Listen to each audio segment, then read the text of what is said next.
Let's take a look at the forecast. It was a very snowy start to the day.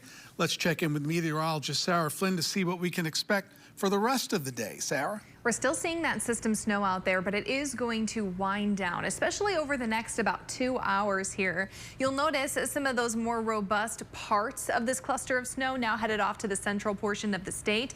Even northwest of Grand Rapids, almost all of Muskegon, Oceana, and portions of Newaygo counties now dry. But that's not a final conclusion of this system. We'll continue to see lake effect snow moving over Lake Michigan and sliding in not only this afternoon and evening, but as late as tomorrow morning. Now, the good news is the bulk of the snow has fallen. We will literally just see a little bit of a light dusting from those lake effect snow bands again over about the next 24 hours. If we take a glance at some of those snow totals that we got in, the top one coming in at Lakeview at 5 inches.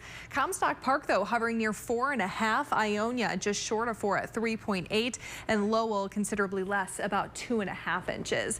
But the bigger problem with this system was not only the amount of snow that fell, but really the conditions. We were actually split and still are split with that winter weather advisory near and north of I-96 continuing until 4 o'clock, and that's largely due to the road conditions. We saw a mixture of rain, snow, everything in between, and as temperatures have continued to plummet this afternoon below freezing back down to those mid to upper 20s, it's allowed a lot of that to freeze over, especially on those untreated side streets.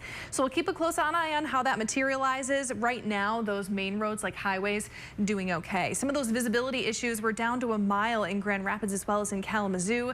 Worst part right now, Lansing at 3/4 of a mile. As mentioned, temperatures continue to tumble today. We'll technically see afternoon highs near 30, overnight lows dipping down to the upper teens and low 20s. And again, that lake effect continuing at the lakeshore. I did mention those road conditions out there. We do want to get you a quick update if you have to head out the door later on this afternoon.